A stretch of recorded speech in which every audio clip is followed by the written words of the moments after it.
Covid ಟೈಮಲ್ಲಿ vaccination ತಗೊಂಡ್ಮೇಲೆ heart attack cases ಜಾಸ್ತಿ ಆಗ್ತಾ ಇದೆ ಅಥವಾ ಇಶ್ಯೂಸ್ ಜಾಸ್ತಿ ಆಗ್ತಿದೆ, ಹೌದಾ? ಕೋವಿಡ್ ವ್ಯಾಕ್ಸಿನ್ ಇಂದ ಹಾರ್ಟ್ ಪ್ರಾಬ್ಲಮ್ಸ್ ಬರೋದು ತುಂಬಾ ಅಪರೂಪ. ಮನೆಯವರಿಗೆ ಎಲ್ಲರಿಗೂ 90% ಎಲ್ಲರಿಗೂ ಕೋವಿಡ್ ಬಂತು ಹೋಯ್ತು, ವೈರಲ್ ಫೀವರ್ ಬಂತು ಹೋಯ್ತು. ಯಾರೋ ಒಬ್ರು out of this responded badly. So ಅವರ ಇಮ್ಯುನಿಟಿ ಸಿಸ್ಟಮ್ ಅದನ್ನ ಟ್ಯಾಕಲ್ ಮಾಡಲಿಲ್ಲ, ಹ್ಯಾಂಡಲ್ ಮಾಡಲಿಲ್ಲ. ಹಾಸನದಲ್ಲಿ ಅದರಲ್ಲಿ ಈ ಒಂದೇ ತಿಂಗಳಲ್ಲಿ 15 ಜನಕ್ಕೆ ಹಾರ್ಟ್ ಅಟ್ಯಾಕ್ ಆಯ್ತು, 18ರಿಂದ 25-28 ವಯಸ್ಸಿನವರಿಗೆ ಅಂತ ಹೇಳಿ. Is there a scenario where in heart attack blockage ಇಂದಾನೇ ಆಗುತ್ತಾ, ಬ್ಲಾಕೇಜ್ ಇಲ್ದಲೇನೂ ಆಗುತ್ತಾ ಅಂತ? 60 to 100 ಬೀಟ್ಸ್ ಪರ್ ಮಿನಿಟ್ ಅದು ಹೊಡ್ಕೊಳ್ಬೇಕು. ಎಷ್ಟೊಂದು ಜನಕ್ಕೆ ಅದು 20ಗೆ ಹೊರಟೋಗ್ಬಿಡುತ್ತೆ ಅಥವಾ ಗ್ಯಾಪ್ ಕೊಡುತ್ತೆ, ಪಾಸಸ್. ವಿತಿನ್ 5 ಸೆಕೆಂಡ್ ರಿಕವರಿ ಆದವರೇನೆ ಬದುಕೋದು. ಮೋರ್ ದೆನ್ 5 ಸೆಕೆಂಡ್ಸ್ ಗ್ಯಾಪ್ ಕೊಟ್ಟರೆ, ಬಸ್ಸಲ್ಲಿ ಹೋಗ್ತಾ ಇದ್ರು, ಸಡನ್ ಆಗಿ ಕುಸಿದ್ರು, ಸಡನ್ ಆಗಿ ಡೆತ್ ಆಯಿತು. ಕಾರ್ಡಿಯೋ ಮೈನೋ ಮಾಡ್ತಾ ಇದ್ರು, ಅಂದರೆ ಎಕ್ಸರ್ಸೈಸ್ ವರ್ಕೌಟ್ ಮಾಡ್ತಿದ್ರು, ಸಡನ್ ಆಗಿ ಡೆತ್ ಆಯಿತು. ಈ ಸಡನ್ ಡೆತ್ ಯಾಕೆ ಆಗ್ಬಿಡುತ್ತೆ? Why is there no space? At least ಏನೋ ಸುಸ್ತಾಯಿತು, ಬಿದ್ದರು ತಕ್ಷಣ ಹಾಸ್ಪಿಟ್ಲಿಗೆ ಕರ್ಕೊಂಡು ಹೋಗ್ತೀವಪ್ಪ, ಏನಾದರೂ ಮಾಡ್ತೀವಿ ಅನ್ನೋ ಸ್ಪೇಸೇ ಸಿಗೋದಿಲ್ಲ. ಇತ್ತೀಚೆಗೆ ಹಾರ್ಟ್ ಅಟ್ಯಾಕ್ ಕೇಸಸ್ ತುಂಬಾ ಜಾಸ್ತಿ ಆಗ್ತಾ ಇದೆ. 18-20 ವಯಸ್ಸಿನವರಿಂದ ಹಿಡಿದು ವಯಸ್ಸಾದವ್ರ ತನಕ ಯಾರನ್ನು ಬಿಡ್ತಾ ಇಲ್ಲ. ಕೋವಿಡ್ ವ್ಯಾಕ್ಸಿನೇಷನ್ ತಗೊಂಡ್ಮೇಲೆ ಹಾರ್ಟ್ ಅಟ್ಯಾಕ್ಸ್ ಜಾಸ್ತಿ ಆಗ್ತಿದ್ಯಾ? ಬ್ಲಾಕೇಜಸ್ ಇಲ್ದಲೇನೂ ಹಾರ್ಟ್ ಅಟ್ಯಾಕ್ ಆಗಬಹುದಾ? Silent heart attack, sudden death, ಹಿಂಗಂದ್ರೆ ಏನು, ಯಾತಕ್ಕೆ ಇವೆಲ್ಲ ಜಾಸ್ತಿ ಆಗ್ತಾ ಇದೆ? ಅಂಡ್ ತಪ್ಪಾಗಿ ಅರ್ಥ ಮಾಡ್ಕೊಳ್ತಾ ಇರುವಂತಹ ಹಾರ್ಟ್ ಅಟ್ಯಾಕ್ನ ಸಿಂಪ್ಟಮ್ಸ್ ಏನಿರ್ಬೋದು, ಜೊತೆಗೆ latest treatments and technologies heart ಅಟ್ಯಾಕ್ಗೆ ಸಂಬಂಧಪಟ್ಟ ಹಾಗೆ ಇದೆಲ್ಲದರ ಬಗ್ಗೆ ಕೂಲಂಕುಷವಾಗಿ ತುಂಬಾ ಇಂಟ್ರೆಸ್ಟಿಂಗ್ ಅಂಡ್ ಶಾಕಿಂಗ್ ವಿಚಾರಗಳನ್ನ ನಮ್ಮ ಜೊತೆಗೆ ಹಂಚ್ಕೊಂಡಿದ್ದಾರೆ ಇವತ್ತಿನ ಪಾಡ್ಕಾಸ್ಟ್ನಲ್ಲಿ ಡಾಕ್ಟರ್ ಸಚಿನ್ ರಾವ್ ಅವರು. The very famous one of the top cardiologist of Mysuru doctor Sachin Rao ಅವರು. ಡಾಕ್ಟರ್ ಸಚಿನ್ ಹಾರ್ಟ್ ಕೇರ್ ಅಂತ ಹೇಳಿ ಅವರದ್ದೇ ಆದ ಒಂದು ಕ್ಲಿನಿಕ್ ಕೂಡ ಇದೆ. ಜೊತೆಗೆ ಇವರು ಜಯದೇವ ಹಾಸ್ಪಿಟಲ್ನ ಡಾಕ್ಟರ್ ಕೂಡ ಆಗಿದ್ದಾರೆ. ಮೈಸೂರಿನ ಪ್ರತಿಷ್ಠಿತ ಬೇರೆ ಹಾಸ್ಪಿಟಲ್ಗಳಲ್ಲಿ ವಿಸಿಟಿಂಗ್ ಕನ್ಸಲ್ಟೆಂಟ್ ಆಗಿ ಕೂಡ ಇವರು ಕಾರ್ಯನಿರ್ವಹಿಸ್ತಾ ಇದ್ದಾರೆ. ಇದೆಲ್ಲ ಟೆಕ್ನಿಕಲ್ ಪಾರ್ಟ್ ಆಯ್ತು. But as a person doctor Sachin Rao ಅವ್ರ ಬಗ್ಗೆ ಹೇಳಬೇಕು ಅಂದ್ರೆ ಅತ್ಯಂತ ಪ್ರಾಮಾಣಿಕವಾದಂತಹ ಡಾಕ್ಟರ್. ಅವ್ರ ಹತ್ರ ಹೋದ್ರೆ ನೆಗೆಟಿವಿಟಿ ಇಲ್ವೇ ಇಲ್ಲ, ಪಾಸಿಟಿವಿಟಿನ ತುಂಬ್ತಾರೆ, ಹೋಪ್ಸ್ ಅನ್ನ ಕೊಡ್ತಾರೆ. ಅದ್ರ ಜೊತೆಗೆ ಎಷ್ಟು ಅವಶ್ಯಕತೆ ಇದೆ ಅಷ್ಟು ಮಾತ್ರ ಮಾತ್ರೆಗಳನ್ನ ಕೊಡ್ತಾರೆ. ಮಾತ್ರೆ ಒಂದೇ ಎಲ್ಲದಕ್ಕೂ ಸೊಲ್ಯೂಷನ್ ಅಲ್ಲ ಅಂತ ಕೂಡ ಅವರೇ ಹೇಳ್ತಾರೆ. ಎಲ್ಲದಕ್ಕಿಂತ ಹೆಚ್ಚಾಗಿ ಯೋಗಾತ್ಮ ಶ್ರೀಹರಿ ಅವ್ರಿಗೆ ಹಾರ್ಟ್ ಅಟ್ಯಾಕ್ ಆದಾಗ ಅವರನ್ನ ಟ್ರೀಟ್ ಮಾಡಿದಂತಹ ಡಾಕ್ಟರ್ ಸಚಿನ್ ರಾವ್ ಅವರು. ಇನ್ಫ್ಯಾಕ್ಟ್ ಶ್ರೀಹರಿ ಸರ್ ಹೇಳ್ತಾರೆ, ನನಗೆ ಮರುಜನ್ಮ ಕೊಟ್ಟಂತಹ ಡಾಕ್ಟರ್ ಅಂತ ತುಂಬಾ ಅಡ್ಮೈರ್ ಮಾಡ್ತಾರೆ. Not just as a doctor, as a person ಕೂಡ ಡಾಕ್ಟರ್ ಸಚಿನ್ ರಾವ್ ಅವ್ರನ್ನ ದೇವತೆ, ದೇವ್ರು ಅಂತ ಯೋಗಾತ್ಮ ಶ್ರೀಹರಿ ಅವ್ರು ಕರೀತಾರೆ. ಸೊ ಅವರೊಟ್ಟಿಗೆ ಅವರ ಇಷ್ಟೂ ವರ್ಷದ ಎಕ್ಸ್ಪರ್ಟೀಸ್ನ ನಮ್ಮ ಜೊತೆಗೆ ನಮ್ಮೆಲ್ಲರಿಗೂ ಒಂದು ಅವೇರ್ನೆಸ್ನ ಕೊಡಬೇಕು ಅಂತ ಚಿಕ್ಕ ಚಿಕ್ಕ ವಿಚಾರಗಳು, ಒಬ್ಬ ಕಾಮನ್ ಮ್ಯಾನ್ಗೆ ಏನೆಲ್ಲ ಡೌಟ್ ಬರಬಹುದು, ಕನ್ಫ್ಯೂಷನ್ ಆಗಬಹುದು, ಹಾರ್ಟ್ ಅಟ್ಯಾಕ್ ಬಗ್ಗೆ ಏನೆಲ್ಲ ತಪ್ಪು ತಿಳುವಳಿಕೆ ಇರ್ಬೋದು, ಅದೆಲ್ಲದ್ರ ಬಗ್ಗೆ ಇವತ್ತು ನಾವು ಕಾನ್ವರ್ಸ್ ಮಾಡಿದ್ವಿ. So let's get started.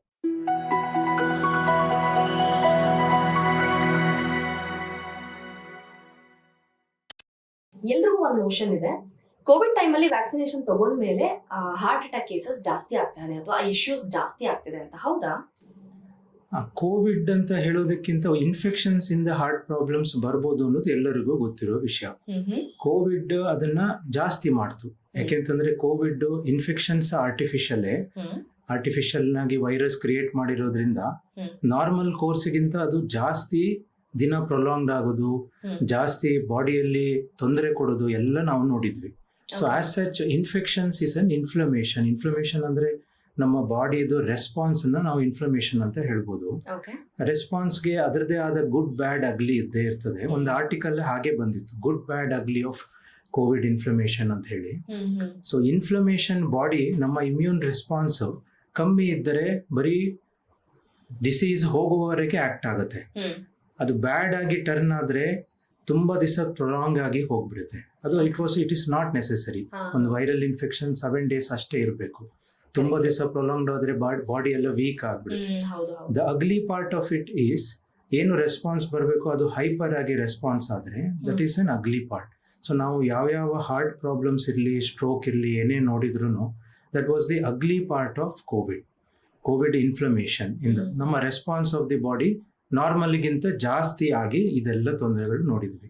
Definitely ಆ ಟೈಮ್ನಲ್ಲಿ ಹಾರ್ಟ್ ಅಟ್ಯಾಕ್, ಸ್ಟ್ರೋಕ್ ಎಲ್ಲದೂ ಜಾಸ್ತಿನೇ ಇದ್ದಿದ್ದು. But 90% of the Covid normal ಹಾಗೇನೆ ರೆಸ್ಪಾನ್ಸ್ 7 days 10 days ನಲ್ಲಿ ಹೋಗಿದೆ. ಇನ್ನು ಉಳಿದಿದ್ದು 5 to 10% ಹ್ಯಾಸ್ ರಿಯಾಕ್ಟೆಡ್ ಅಂಡ್ ಈ ತರ ಹಾರ್ಟ್ ಅಟ್ಯಾಕ್, ಸ್ಟ್ರೋಕ್ ಎಲ್ಲ ಡೆಫಿನೆಟ್ಲಿ ಆಗಿದೆ. Okay okay. ಹಾಗೆ. ಸೊ ನೀವ್ ಹೇಳೋ ಪ್ರಕಾರ ಆ ಇನ್ಫ್ಲಮೇಷನ್ ನ ಕಮ್ಮಿ ಮಾಡ್ಕೊಳ್ಳೋದ್ರ ಕಡೆ ನಾವು ಸ್ವಲ್ಪ ಗಮನ ಕೊಡಬೇಕು ಹೌದು, ಅಂತನಾ? ಗಮನ ಕೊಡೋದಕ್ಕಿಂತ ಟ್ರೀಟ್ಮೆಂಟ್ ಆಸ್ಪೆಕ್ಟ್ ಅದ್ರ ಮೇಲೆನೆ ಕಾನ್ಸಂಟ್ರೇಟ್ ಮಾಡಿದ್ದು. ಈಗ ಸ್ಟೀರಾಯ್ಡ್ಸ್ ಇರ್ಲಿ, ಇಮ್ಯುನೋ ಸಪ್ರೆಸೆಂಟ್ಸ್ ಇರ್ಲಿ, ರೆಮ್ಡೆಸಿವಿರ್ ಅಂತೆಲ್ಲ ಫೇಮಸ್ ಆಯ್ತು. ಹೌದು. ಅದೆಲ್ಲ ನಮ್ಮ ಇಮ್ಯುನಿಟಿನ ಒಂದು ಹತೋಟಿಗೆ ತರೋದಕ್ಕೆ ಹೆಲ್ಪ್ ಆಯ್ತದು. ಸೊ ತುಂಬಾ ಜಾಸ್ತಿಯಾಗಿ ಬಾಡಿ ರೆಸ್ಪಾನ್ಸ್ ಮಾಡೋದನ್ನ ಸ್ವಲ್ಪ ಕಡಿಮೆ ಮಾಡೋದಕ್ಕೆ ಇದೆಲ್ಲ ಕೊಟ್ಟಿದ್ದಾಯ್ತು. So it is the body's reaction to infection which has caused these problems.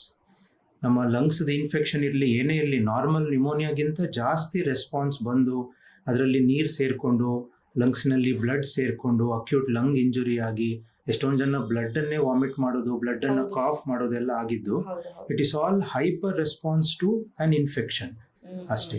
So ಈಗ ನಮ್ಮ ಇಮ್ಯುನಿಟಿ ಚೆನ್ನಾಗಿದ್ದು ಹತೋಟಿಯಲ್ಲಿದ್ದರೆ, ಬ್ಯಾಲೆನ್ಸ್ ಇದ್ದರೆ, ಅದು ಕಡಿಮೆಯಾಗಿ ರೆಸ್ಪಾನ್ಸ್ ಮಾಡೋದಿಲ್ಲ, ಜಾಸ್ತಿಯಾಗಿನೂ ರೆಸ್ಪಾನ್ಸ್ ಮಾಡಲ್ಲ. ಸೊ ಹೈಪರ್ ಅಕ್ಯೂಟ್ಗೂ ಹೋಗಲ್ಲ, ಹೈಪೋ ಆಗಿ ಸೀರಿಯಸ್ಸು ಆಗೋದಿಲ್ಲ. ಹಾಗೆ ಯಾರ್ಯಾರು ರೆಸ್ಪಾಂಡ್ ಬೇರೆ ರೀತಿಯಲ್ಲಿ ಮಾಡಿದ್ರು ಅವ್ರಿಗೆಲ್ಲ ಪ್ರಾಬ್ಲಮ್ಸ್ ಆಗಿದೆ. ಕೋವಿಡ್ನಲ್ಲಿ ಇನ್ನೊಂದು ನನ್ನ ಇದು ಕಾಮನ್ ಕ್ವೆಶನ್ಸ್ ಬರೋದು ನಮ್ಮ ಪೇಷಂಟ್ಸ್ ಇಂದ ಅಂತಂದ್ರೆ, ಕೋವಿಡ್ ವ್ಯಾಕ್ಸಿನ್ ಇಂದ ಹಾರ್ಟ್ ಪ್ರಾಬ್ಲಮ್ ಬಂತು ಸರ್, ನಾವು ವ್ಯಾಕ್ಸಿನ್ ತಗೊಳ್ತಾ ಇದ್ವಿ, ಅದರಿಂದ ಹಾರ್ಟ್ ಪ್ರಾಬ್ಲಮ್ ಬಂತು. ಅದೇನಂತಂದ್ರೆ ಕೆಮಿಕಲ್ಸ್ ಕೊಡೋದೆಲ್ಲ ತಪ್ಪು, ಗೌರ್ಮೆಂಟ್ ಕೊಡೋದೆಲ್ಲ ತಪ್ಪು, ಸೊ ವ್ಯಾಕ್ಸಿನ್ಸ್ ಕೊಡೋದೆಲ್ಲ ತಪ್ಪು, ಅದರಿಂದ ವ್ಯಾಕ್ಸಿನ್ ಇಂದಾನೇ ಹಾರ್ಟ್ ಪ್ರಾಬ್ಲಮ್ ಬರುತ್ತೆ ಅನ್ನೋದು ಕಾಮನ್ ಮಿಸ್ಕನ್ಸೆಪ್ಷನ್. ಬಟ್ ಸುಮಾರು ಕೋಟಿಗಟ್ಟಲೆ ಪೇಷಂಟ್ಸನ್ನು ಸ್ಟಡಿ ಮಾಡಿ, ಕಂಪನಿಯವರು ಮೆಟಾ ಅನಾಲಿಸಿಸ್ ಅಂತೆಲ್ಲ ಮಾಡಿ ಸ್ಟಡಿನ ಮಾಡಿ ಹೇಳಿದ್ದಾರೆ, ಕೋವಿಡ್ ವ್ಯಾಕ್ಸಿನ್ ಇಂದ ಹಾರ್ಟ್ ಪ್ರಾಬ್ಲಮ್ಸ್ ಬರೋದು ತುಂಬಾ ಅಪರೂಪ. ಆ ಥರ ಯೋಚನೆಯನ್ನು ತೆಗೆದುಹಾಕಿ, ಮಿಸ್ಕನ್ಸೆಪ್ಷನ್ ತೆಗೆದುಹಾಕಿ. These medicines are relatively safe. ಯಾವ ವ್ಯಾಕ್ಸಿನ್, ಪೋಲಿಯೋ ವ್ಯಾಕ್ಸಿನ್ ಹೇಗೆ ಕೊಡ್ತೀವೋ, ಟೆಟನಸ್ ವ್ಯಾಕ್ಸಿನ್, DPT ವ್ಯಾಕ್ಸಿನ್ ಹೇಗೆ ಕೊಡ್ತೀವೋ, same type of vaccine COVID vaccine. ಅದರಿಂದಾಗಿ ಹಾರ್ಟ್ ಪ್ರಾಬ್ಲಮ್ಸ್ ಬರೋದು ತುಂಬಾ ಅಪರೂಪ. ಅದು ಅವರ ಬಾಡಿಗೆ ಅಡ್ಜಸ್ಟ್ ಆಗಲಿಲ್ಲ ಅಂದ್ರೆ ಮಾತ್ರ ಬರುತ್ತೆ. ಅದು ಯಾವ ವ್ಯಾಕ್ಸಿನ್ ಇಂದ ಬೇಕಿದ್ರೂ ಆಗ್ಬೋದು. ಅಲರ್ಜಿಕ್ ರಿಯಾಕ್ಷನ್ ಒಂದು ಸಣ್ಣ ಮಾತ್ರೆ ಪ್ಯಾರಾಸಿಟಮಾಲ್ ಇಂದನೂ ಆಗ್ಬೋದು. ಅವರ ಬಾಡಿಗೆ ಪ್ಯಾರಾಸಿಟಮಾಲ್ ಅಲರ್ಜಿ ಇದ್ರೆ ಅದರಿಂದನೇ ಅವರು ಸೀರಿಯಸ್ ಆಗ್ಬೋದು. ಹಾಗೆ ಅವರ ಬಾಡಿಗೆ ಆ ವ್ಯಾಕ್ಸಿನ್ ಅಲರ್ಜಿ ಇದ್ರೆ ಅಂತವರು ಸೀರಿಯಸ್ ಆಗ್ತಾರೆ. ತುಂಬಾ ಬೇಸಿಕ್ ಆಗಿ ಹೇಳ್ಬೇಕಂದ್ರೆ ಇಮ್ಯುನಿಟಿ ಚೆನ್ನಾಗಿದೆ, ಇನ್ಫ್ಲಮೇಷನ್ ಆಗಲ್ಲ. ಇನ್ಫ್ಲಮೇಷನ್ ಆಗಿಲ್ಲ ಅಂತ ಹೇಳಿದ್ರೆ ಅಂದ್ರೆ ಕೋವಿಡ್ ಇಂದ ಹಾರ್ಟ್ ಅಟ್ಯಾಕ್ ಆಯ್ತು ಅನ್ನೋ ಸಿನಾರಿಯೋ ಕ್ರಿಯೇಟ್ ಆಗಲ್ಲ. ಹೌದು, ಇಮ್ಯುನಿಟಿ ಚೆನ್ನಾಗಿದ್ರೆ ಮನೆಯವರಿಗೆ ಎಲ್ಲರಿಗೂ 90% ಎಲ್ಲರಿಗೂ ಕೋವಿಡ್ ಬಂತು ಹೋಯ್ತು, ವೈರಲ್ ಫೀವರ್ ಬಂತು ಹೋಯ್ತು. ಯಾರೋ ಒಬ್ರು out of this responded badly. So ಅವರ ಇಮ್ಯುನಿಟಿ ಸಿಸ್ಟಮ್ ಅದನ್ನ ಟ್ಯಾಕಲ್ ಮಾಡಲಿಲ್ಲ, ಹ್ಯಾಂಡಲ್ ಮಾಡಲಿಲ್ಲ. ಡಾಕ್ಟರ್, ಈಗ ಈ ಹಾರ್ಟ್ ಅಟ್ಯಾಕ್ ಅನ್ನೋ ವಿಚಾರ ತುಂಬಾ ಕೇಳ್ತಾ ಇದೀವಿ. ಅದರಲ್ಲೂ ಇನ್ಫ್ಯಾಕ್ಟ್ ಈ ರೀಸೆಂಟ್ ಆಗಿ ನಿನ್ನೆ ಮೊನ್ನೆ ಕೇಳಿರೋ ವಿಚಾರ ಏನಂದ್ರೆ, ಕರ್ನಾಟಕದಲ್ಲಿ ಅದರಲ್ಲೂ ಹಾಸನದಲ್ಲಿ ಅದರಲ್ಲೂ ಈ ಒಂದೇ ತಿಂಗಳಲ್ಲಿ 15 ಜನಕ್ಕೆ ಹಾರ್ಟ್ ಅಟ್ಯಾಕ್ ಆಯ್ತು, 18ರಿಂದ 25-28 ವಯಸ್ಸಿನವ್ರಿಗೆ ಅಂತ ಹೇಳಿ. Is there a scenario where in heart attack blockage ಇಂದಾನೇ ಆಗುತ್ತಾ, ಬ್ಲಾಕೇಜ್ ಇಲ್ದಲೇನೂ ಆಗುತ್ತಾ ಅಂತ? ಬ್ಲಾಕೇಜಸ್ 90% ಕಾರಣ ಹಾರ್ಟ್ ಅಟ್ಯಾಕ್ ಬರೋದಕ್ಕೆ. ಬಟ್ ಬ್ಲಾಕೇಜಸ್ ಇಲ್ಲದೇನು ಒಂದು 5 to 10% ಬರ್ಬೋದು. ಒಂದು ಎಕ್ಸಾಂಪಲ್ ಕೊಡಬೇಕು ಅಂದ್ರೆ, ಈಗ ತುಂಬಾ ದುಂಬಿಗಳು ಕಡ್ದು ಹನಿ ಬೀಸ್ ಎಲ್ಲ ಜಾಸ್ತಿ ಕಡ್ದವರಿಗೆ ಅಲರ್ಜಿಕ್ ರೆಸ್ಪಾನ್ಸ್ ಆಗಿ ಬ್ಲಾಕೇಜಸ್ ಅಲ್ಲಿ ಏನೇನು ಹಾರ್ಟ್ ಅಟ್ಯಾಕ್ ಆಗುತ್ತೋ ಅದೇ ಟೈಪ್ ಹಾರ್ಟ್ ಅಟ್ಯಾಕ್ ಸಿಂಪ್ಟಮ್ಸ್ ಬಂದು ನಾವು ಆಂಜಿಯೋಗ್ರಾಮ್ ಎಲ್ಲ ಮಾಡಬೇಕಾಗಿ ಬಂದಿದ್ದು ಉಂಟು. ಅದಕ್ಕೆ ಒಂದು ಹೆಸರೇ ಕೊಟ್ಟಿದ್ದಾರೆ, ಕೌನಿಸ್ ಸಿಂಡ್ರೋಮ್ ಅಂತ ಹೇಳಿ. ಸೊ ಅಲ್ಲಿ ಬ್ಲಾಕೇಜಸ್ ಇಲ್ಲದೆ ಇದ್ರೂ ಬಿಕಾಸ್ ಆಫ್ ನಮ್ಮ ಬಾಡಿದು ರೆಸ್ಪಾನ್ಸ್ ಅಬ್ನಾರ್ಮಲ್ ಆಗಿ ಈ ಥರದ್ದೆಲ್ಲ ಹಾರ್ಟ್ ಅಟ್ಯಾಕ್ ರೀತಿ ಸಿಂಪ್ಟಮ್ಸ್ ಬಂದಿದೆ. ಸೊ ಸ್ಟ್ರೆಸ್ ಅಥವಾ various reactions to bodies like chemicals ಇರ್ಬೋದು ಅಥವಾ ಇನ್ಫೆಕ್ಷನ್ಸ್ ಇರ್ಬೋದು, ಅದರಿಂದನೂ ಹಾರ್ಟ್ ಅಟ್ಯಾಕ್ ಆಗಿದೆ. ಬಟ್ ಮೆಜಾರಿಟಿ ನಾವು ಹಾರ್ಟ್ ಅಟ್ಯಾಕ್ ಅನ್ನ ಬ್ಲಾಕೇಜಸ್ ಗೆ ಅಸೋಸಿಯೇಟ್ ಮಾಡ್ತೀವಿ. ಎಕ್ಸಾಕ್ಟ್ಲಿ. ಈ ಟೈಮಲ್ಲಿ ಇನ್ನೊಂದು ಅನ್ಸೋದೇನಂದ್ರೆ, ಅದೇ ನಾನು ಏನಿವಾಗ ಹಾಸನದಲ್ಲಿ ಆಯ್ತಲ್ಲ, ಅದ್ರ 19-20 ವರ್ಷದ ಹುಡುಗ ರಾತ್ರಿ ಮಲಗಿದಾನೆ ಊಟ ಮಾಡಿ, ಬೆಳಿಗ್ಗೆ ಎದ್ದಿಲ್ಲ, ಸೈಲೆಂಟ್ ಆಗಿ ಹಾರ್ಟ್ ತನ್ನ ಕೆಲಸನ ನಿಲ್ಸಿದೆ. ಈ ಸೈಲೆಂಟ್ ಹಾರ್ಟ್ ಅಟ್ಯಾಕ್ಸ್ ಬಗ್ಗೆ ಏನ್ ಹೇಳ್ತೀರಾ? ಅದರಲ್ಲಿ 2 ಟೈಪ್ ಇದೆ. ಒಂದು, ಹಾರ್ಟ್ ಅಟ್ಯಾಕ್ ಆಗ್ತಾ ಇರುತ್ತೆ ಪೇಷಂಟ್ಸಿಗೆ, ಆದ್ರೆ ಅವರಿಗೆ ಸಿಂಪ್ಟಮ್ಸೇ ಬರಲ್ಲ. ಸೊ ಇದನ್ನ ನಾವು ಮೆಡಿಕಲ್ ಟರ್ಮಿನಾಲಜಿಯಲ್ಲಿ ಸೈಲೆಂಟ್ ಮಯೋಕಾರ್ಡಿಯಲ್ ಇನ್ಫಾಕ್ಷನ್ ಅಂತಾನೆ ಹೇಳ್ತೀವಿ. ಇದು ನಾವು ತುಂಬಾ ಏಜ್ ಆದವರಿಗೆ ಅಥವಾ ಡಯಾಬಿಟಿಕ್ಸ್ಗೆ ನೋಡ್ತೇವೆ. ಅದರಲ್ಲಿ ಅವರಿಗೆ ನರದ್ದು ಸೆನ್ಸೇಷನ್ಸ್ ಹೊಟ್ಟೋಗ್ಬಿಟ್ಟಿರುತ್ತೆ. ಹಾರ್ಟಿನಲ್ಲೂ ನರ ಇರುತ್ತೆ, ಹಾರ್ಟ್ದು ಪೇನ್ ಅದು ರೆಸ್ಪಾನ್ಸ್ ಮಾಡಬೇಕು. ಆ ನರ ಡ್ಯಾಮೇಜ್ ಆದ್ರೆ ಅವರಿಗೆ ಪೇನ್ ಆಗ್ತಿರೋದು ಗೊತ್ತಾಗೋದಿಲ್ಲ, ಅವ್ರಿಗೆ ಬರೀ ಕಷ್ಟ ಆಗೋದು ಗೊತ್ತಾಗುತ್ತೆ, ಸುಸ್ತಾಗುತ್ತೆ, ಕಷ್ಟ ಆಗುತ್ತೆ. ಕೆಲವೊಬ್ಬರಿಗೆ ಗ್ಯಾಸ್ಟ್ರಿಕ್ ಅಂತ ಅನ್ಸುತ್ತೆ, ಕೆಲವೊಬ್ಬರಿಗೆ ವಾಮಿಟ್ ಬಂದು ತಲೆ ಸುತ್ತು ಬರುತ್ತೆ. ಸೊ ಎಷ್ಟು ಜನ ಪೇಷಂಟ್ಸ್ ನನಗೇನು ಹಾರ್ಟ್ ಅಟ್ಯಾಕ್ ಆಗಲಿಲ್ಲ, ನಂಗೆ ಬರೀ ತಲೆ ಸುತ್ತಿಗೆ ಹಾಸ್ಪಿಟ್ಲಿಗೆ ಬಂದಿದ್ದು ಅಂತ ಹೇಳ್ತಾರೆ. ಸೊ ಇದನ್ನ ನಾವು ಮೆಡಿಕಲ್ ಟರ್ಮಿನಾಲಜಿಲಿ ಸೈಲೆಂಟ್ ಮಯೋಕಾರ್ಡಿಯಲ್ ಇನ್ಫಾಕ್ಷನ್ ಅಂತಾನೆ ಹೇಳೋದು. ಎಕೋಕಾರ್ಡಿಯೋಗ್ರಾಮ್ ಅಥವಾ ECG ಅಥವಾ ಬ್ಲಡ್ ಟೆಸ್ಟ್ ನಲ್ಲೆಲ್ಲ ಮಾಡಿದ್ರೆ ಹಾರ್ಟ್ ಅಟ್ಯಾಕ್ ಸೈನ್ಸ್ ಕಾಣ್ತಾ ಇರುತ್ತೆ. ಬಟ್ ಅವರಿಗೆ ಪರ್ಸನಲಿ ಪೇಷಂಟ್ಸಿಗೆ ಅಲ್ಲಿ ಏನು ಕಾಣ್ತಾ ಇರೋದಿಲ್ಲ. ಇದು ಸ್ವಲ್ಪ ರೇರ್ ಆಗಿ ನೋಡುವಂಥದ್ದು, ಬಟ್ ಆ ಎಂಟಿಟಿ ಇದೆ. ಇನ್ನೊಂದು ನೀವು ಹೇಳಿದ್ದು patient had a sudden cardiac arrest. ಅವರಿಗೆ ನೈಟ್ ನಲ್ಲಿ ಏನಾಗಿದೆಯೋ ಇಲ್ವೋ ಗೊತ್ತಿಲ್ಲ, ಬಟ್ ಹಿಂದೆ ಅವರಿಗೆ ಬಂದಿಲ್ಲ ಸಿಂಪ್ಟಮ್ಸ್. ಸಡನ್ ಆಗಿ ಆ ಯಂಗ್ಸ್ಟರಿಗೆ ಹಾರ್ಟ್ ಅಟ್ಯಾಕ್ ಆಯ್ತು. ಸೊ ಯಂಗ್ಸ್ಟರ್ ಇರ್ಬೋದು, ದೊಡ್ಡವರು ಇರ್ಬೋದು, ಸಡನ್ ಕಾರ್ಡಿಯಾಕ್ ಅರೆಸ್ಟ್ ಆಗೋದಕ್ಕೆ 90% ಬ್ಲಾಕೇಜಸ್ಸೇ ಕಾರಣ. ಆ ಟೈಮಿನಲ್ಲಿ ಬ್ಲಾಕ್ ಆಗಿ ಹಾರ್ಟ್ ಅಟ್ಯಾಕ್ ಆಗಿ ಅವರಿಗೆ ರೆಸ್ಪಾಂಡ್ ಮಾಡುವಷ್ಟು ಟೈಮ್ ಇರೋದಿಲ್ಲ ಅಥವಾ ಹಾಸ್ಪಿಟಲ್ ಹೋಗುವಷ್ಟು ಟೈಮ್ ಇರೋದಿಲ್ಲ. ಬಟ್ ಕೆಲವೊಂದು 5 to 10% ನಲ್ಲಿ ಬ್ಲಾಕೇಜಸ್ ಇಲ್ಲದೇನು ಸೈಲೆಂಟ್ ಹಾರ್ಟ್ ಅಟ್ಯಾಕ್ ಅಥವಾ ಸಡನ್ ಕಾರ್ಡಿಯಾಕ್ ಅರೆಸ್ಟ್ ಆಗ್ಬೋದು. ಫಾರ್ ಎಕ್ಸಾಂಪಲ್ ಹಾರ್ಟ್ದು 60ರಿಂದ 100 ಕರೆಂಟ್ ಹೊಡ್ಕೊಳ್ಬೇಕು, ಉತ್ಪತ್ತಿ ಆಗಬೇಕು. ಅದರಲ್ಲಿ ಉತ್ಪತ್ತಿಯಾಗಿ 60 to 100 ಬೀಟ್ಸ್ ಪರ್ ಮಿನಿಟ್ ಅದು ಹೊಡ್ಕೊಳ್ಬೇಕು. ಎಷ್ಟೊಂದು ಜನಕ್ಕೆ ಅದು 20ಗೆ ಹೊರಟೋಗ್ಬಿಡುತ್ತೆ ಅಥವಾ ಗ್ಯಾಪ್ ಕೊಡುತ್ತೆ, ಪಾಸಸ್. 5 to 10 ಸೆಕೆಂಡ್ಸ್ ಹಾರ್ಟ್ ಹೊಡ್ಕೊಳ್ಳೋದೇ ಇಲ್ಲ. ಸೈನಸ್ ಪಾಸ್, ಸೈನಸ್ ಅರೆಸ್ಟ್ ಅಂತೆಲ್ಲ ಹೇಳ್ತೀವಿ ಅದನ್ನ. ಸೊ ಈ ತರ ಹಾರ್ಟ್ ಅನ್ನ ಸಡನ್ ಆಗಿ ಸ್ತಬ್ಧವಾಗೋದು, ನಿಂತ್ಕೊಳ್ಳೋದ್ರಲ್ಲೂ ಹಾರ್ಟ್ ಅಟ್ಯಾಕ್ ತರ ಸಿಂಪ್ಟಮ್ಸ್ ಬಂದು ಪೇಷಂಟ್ ಡೆತ್ ಆಗುತ್ತೆ. ಕೆಲವೊಬ್ಬರಿಗೆ ಜಸ್ಟ್ ಏನು ಬೇಡ, ಕೋವಿಡ್ ಟೈಮ್ನಲ್ಲಿ ವೈರಲ್ ಇನ್ಫೆಕ್ಷನ್ ಇಂದನೇ ಹಾರ್ಟ್ ಬೀಟ್, ಎದೆ ಬಡಿತದ್ದು ವೇರಿಯೇಷನ್ ಆಗಿ, ವ್ಯತ್ಯಾಸ ಆಗಿ ಹಾರ್ಟ್ ಸಡನ್ ಆಗಿ ಗ್ಯಾಪ್ಸ್ಗಳೆಲ್ಲ ತುಂಬಾ ನೋಡಿ ಸಡನ್ ಆಗಿ ಅರೆಸ್ಟ್ ಆಗಿ ಕೊಲ್ಯಾಪ್ಸ್ ಆಗಿರೋದು ಇದೆ.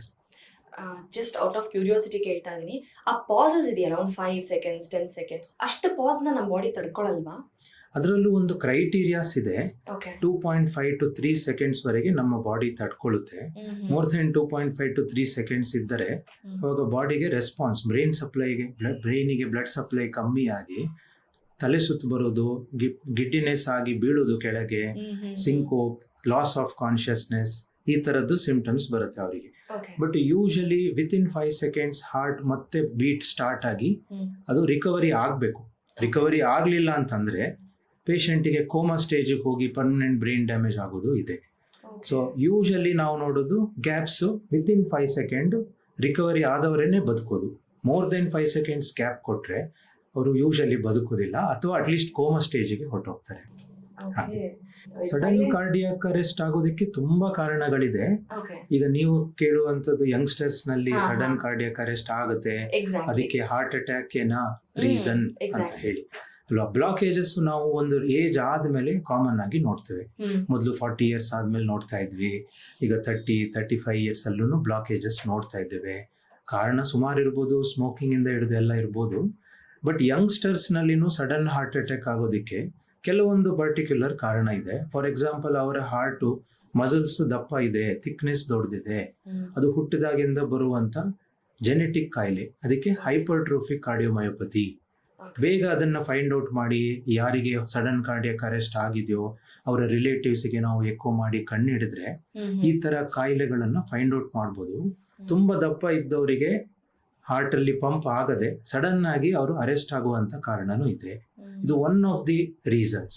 ಇನ್ನೊಬ್ಬರಿಗೆ ಎಲೆಕ್ಟ್ರಿಕಲ್ ಪ್ರಾಬ್ಲಮ್ಸ್ ನಾನು ಅವಾಗ ಹೇಳಿದಾಗೆ ಕೆಲವೊಂದು long QT, short QT, Brugada syndrome, CPVT, ARVD ಇದೆಲ್ಲ ನಾವು ಕ್ಲಾಸಿಫಿಕೇಶನ್ಸ್ ಕೊಡ್ತೇವೆ ಸಡನ್ ಕಾರ್ಡಿಯಾಕ್ ಅರೆಸ್ಟ್ ರೀಸನ್ಸ್ ನಲ್ಲಿ. ಸೊ ಎಲೆಕ್ಟ್ರಿಕಲ್ ಪ್ರಾಬ್ಲಮ್ಸ್ ಅನ್ನು ಕೆಲವೊಂದ್ಸಲ ನಾವು ಫೈಂಡ್ ಔಟ್ ಮಾಡ್ಬೋದು ECG ಎಕೋ ಎಲ್ಲ ಮಾಡಿದ್ರೆ. ಸೊ ಅದನ್ನು ಬೇಗ ಕಂಡಿಡಿದ್ರೆ ಪ್ರಿವೆಂಟ್ ಮಾಡ್ಬೋದು. But these things are very rare. So ಆದ ಕಾರಣ ನಾವು ಎಲ್ಲರಿಗೂ 10 ವರ್ಷ 15 ವರ್ಷದಿಂದ ನಾವು ಹಾರ್ಟ್ದು ಟೆಸ್ಟ್ಗಳನ್ನ ಮಾಡಲಿಕ್ಕೆ ಸ್ಟಾರ್ಟ್ ಮಾಡೋದಿಲ್ಲ. ಯಾರಿಗೆ ಸ್ಟೆಥೋಸ್ಕೋಪ್ ಇಟ್ಟಾಗ ಸ್ಕ್ರೀನಿಂಗ್ ಮಾಡಬೇಕಾದ್ರೆ, ಇಲ್ಲಾಂದ್ರೆ ಫ್ಯಾಮಿಲಿಯಲ್ಲಿ ಯಾರಿಗಾದ್ರೂ ಪ್ರಾಬ್ಲಮ್ ಇದ್ರೆ ಅಂತವರಿಗೆ ಬೇಗನೆ ಸ್ಟಾರ್ಟ್ ಮಾಡ್ತೇವೆ ಸ್ಕ್ರೀನಿಂಗ್. ಹೌದು. What about the sudden death doctor? ಯಾಕಂದ್ರೆ ಎಷ್ಟೊಂದ್ಸತಿ ಕೇಳಿರ್ತೀವಿ, ಬಸ್ಸಲ್ಲಿ ಹೋಗ್ತಾ ಇದ್ರು, ಸಡನ್ ಆಗಿ ಕುಸಿದು ಬಿದ್ರು, ಸಡನ್ ಆಗಿ ಡೆತ್ ಆಯ್ತು. ಕಾರ್ಡಿಯೋಮೈನೋ ಮಾಡ್ತಾ ಇದ್ರು, ಅಂದ್ರೆ ಎಕ್ಸರ್ಸೈಸ್ ವರ್ಕೌಟ್ ಮಾಡ್ತಿದ್ರು, ಸಡನ್ ಆಗಿ ಡೆತ್ ಆಯ್ತು. ಈ ಸಡನ್ ಡೆತ್ ಯಾಕೆ ಆಗ್ಬಿಡುತ್ತೆ? Why is there no space? At least ಏನೋ ಸುಸ್ತಾಯ್ತು, ಬಿದ್ರು ತಕ್ಷಣ ಹಾಸ್ಪಿಟಲ್ ಕರ್ಕೊಂಡು ಹೋಗ್ತೀವಪ್ಪ, ಏನಾದ್ರೂ ಮಾಡ್ತೀವಿ ಅನ್ನೋ ಸ್ಪೇಸೇ ಸಿಗೋದಿಲ್ಲ.